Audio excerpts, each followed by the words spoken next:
In the part 2, I'll show you how I did the forearm of the ring-wraith gauntlets. Before I go any further, I just want to say thank you to Bill Doran from Punish Prop and to Adam Savage for creating these amazing gauntlet patterns. I'll be sharing the link to where you can grab their patterns and to their YouTube video on how they did their ring-wraith gauntlets build as well. The only thing I did not use while building these gauntlets was their scales for the fingers, is because I did a 3D printed version to be a bit more sturdy, to which you'll be able to see that in the part 1 of the ring-wraith gauntlet, to which I'll be sharing that link as well in the description below as well.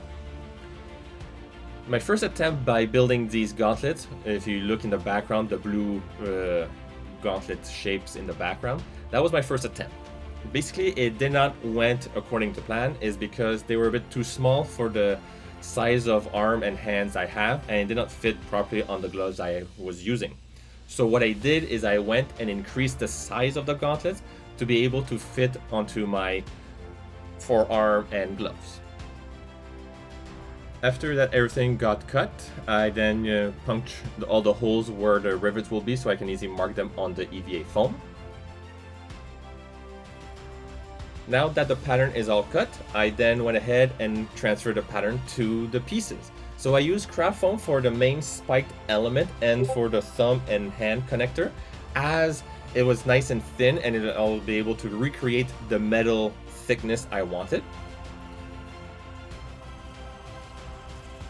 For the other pieces for the gauntlet pattern, as I used 2 craft foam pieces glued together. The reason I did this is because I didn't have any 1/4 inch EVA foam available, so I did this method here.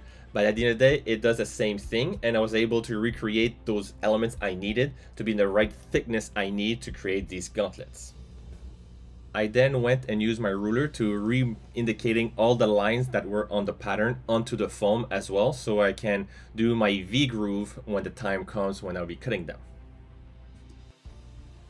I then went and started cutting all those pieces. So with the craft foam, since it was thin enough, I was able to use my scissors. So I did that.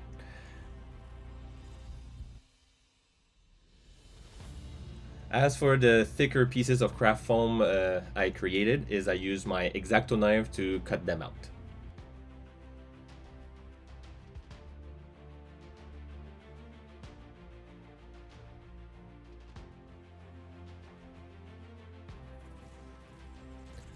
I then went ahead and added the lines in the back of each of these pieces as well. The reason I did that is because I'll have one pair for the right hand and I'll have the other pair for the left hand. So I want to make sure I cut the V grooves in the right areas, so when I fold them and glue them, I can distinguish them for a right and left. To make things easier for me is basically I went ahead and used my Dremel stone bit that was narrow, and I used that to make all the holes into the armor pieces for the forearm. I then used my sanding bit of my Dremel to clean all the edges of the armor pieces, and I also used that sanding bit to clean the V grooves of all those armor pieces to be nice and clean as well.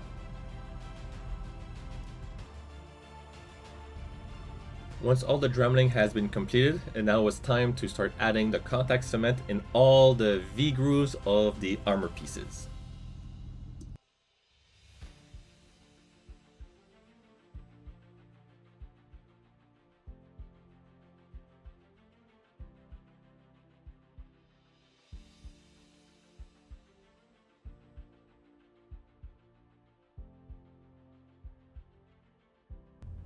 Now that the contact cement has been applied and cured, now it's time to bind all those V grooves together, and you'll start noticing that the armor will start taking shape.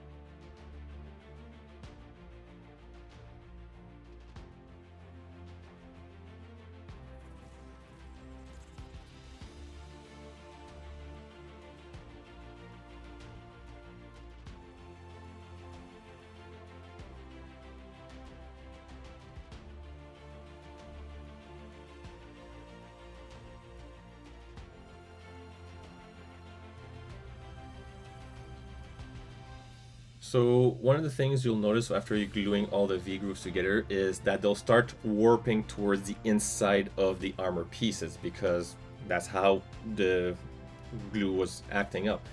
To avoid that and to reform it to probably a proper plate armor piece, you have to use your heat gun and start heat forming it, and you'll get, at the same time, you'll get those unique ridges of the armor pieces of the ring race style, and then you'll be able to form it to fit your hand size and as well. As you can see here, you see these nice ridges and everything from there.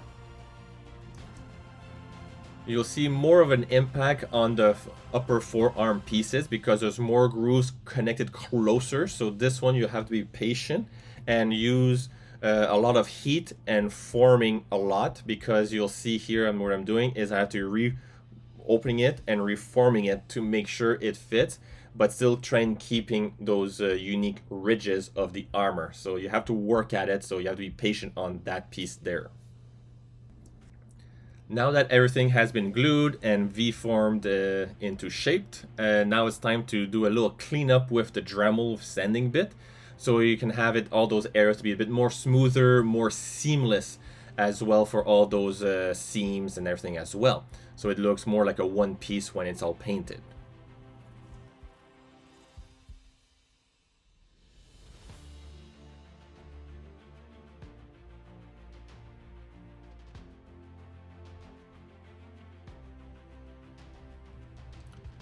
Also, to give more of an illusion that it looks like metal pieces, is I went and used my Dremel as well and start shaving on the edge only a 45-degree angle all around each of those pieces as well, to give that unique look of a metal piece overlapping another metal piece when it's all assembled. So I had to be careful and do a nice 45-degree angle all across those pieces there.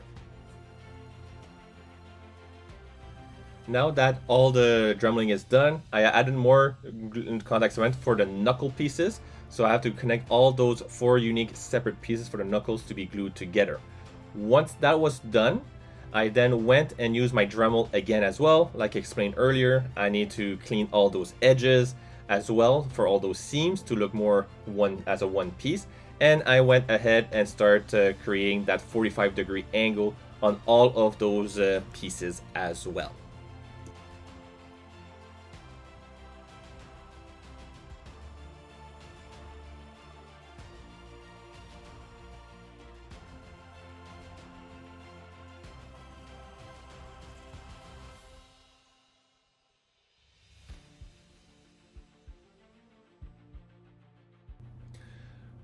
Once that all was done with the sanding bit, I then went and used the stone bit and went all over those pieces again, where I dremeled to clean it up and to make it more smoother with the stone bit as well. So it gives this nice, more cleaner finish of dremeling than having those rough area that was caused by the sanding bit.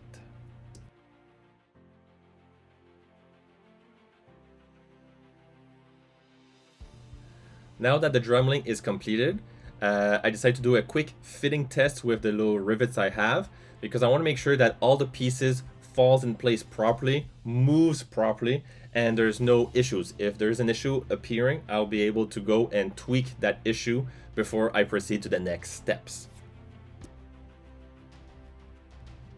As you can see, the fitting test went perfect and everything is moving the way it should.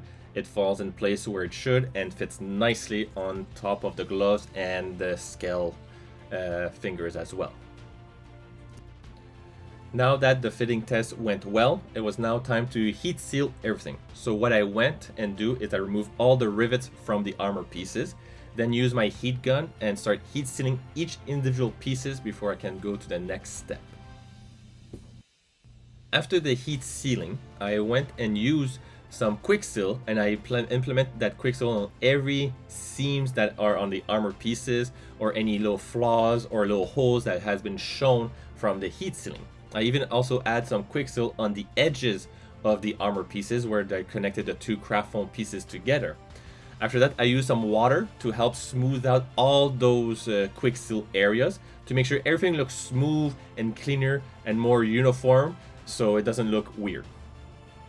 After I waited for a good 24 hours for the quick seal to dry, I then used my 400 grit sandpaper and I just went above the areas that I had quick seal to make sure everything looks much more smoother and uniform. Now it's time to add the spikes to the knuckle guard. So I added contact cement at the bottom of each of those 4 spikes for the knuckle.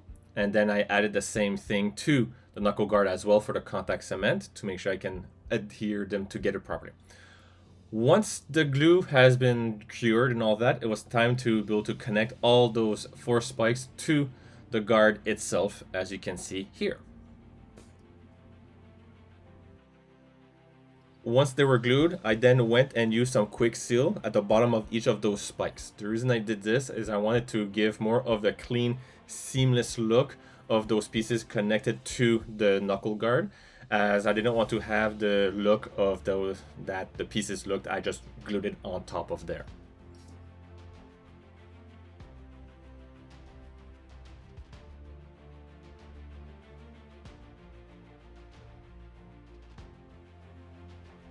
Now that I got the upper forearm done, I need to create the Gauntlet's under armor piece. So I had to modify the pattern to fit my forearm and to cover the glove properly. Once I have done that, I cut it into shape in the right sizes.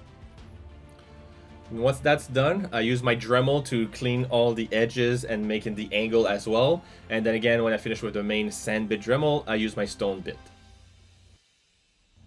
To have this guard to be curved, I basically had to use my heat gun and I basically heat the piece hot so I can easily mold it into the curvable shape I want.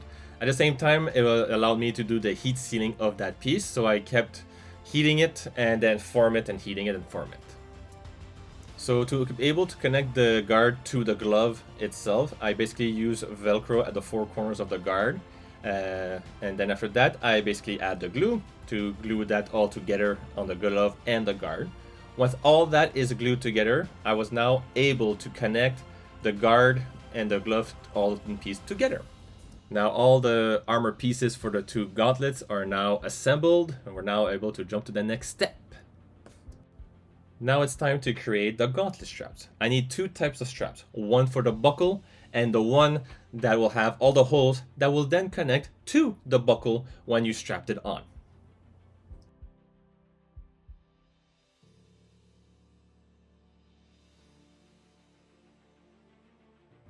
Since my leather pieces I have are a bit thin, I needed to double the thickness and thicken it up.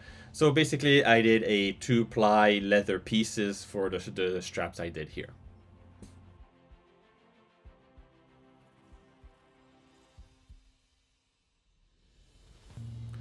When the glue has cured, I was able then to connect all the leather straps pieces together to create a 2-ply. I even went to the point of using a mason jar to help compress the leather straps together.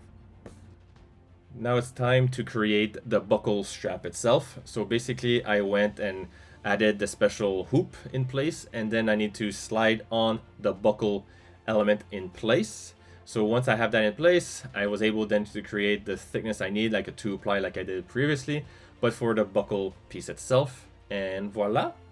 The buckle piece is now ready to be used.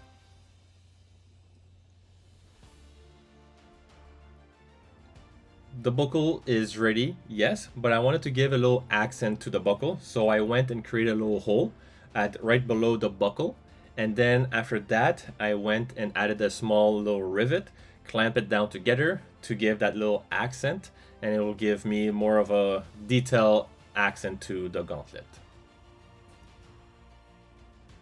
So for the other strap, I need to create the hole so I'll be able to loop it into the buckle. So I had to create my own measurement. So I basically create an interval of 0.5 inches for each of those holes. So I'll be able to strap it on to the gauntlet properly. And as you can see, once you finish all the holes, voila! And there you have it. The gauntlets are assembled, the straps are built. It's now ready for the painting stage, which will be seen in the part 3 video.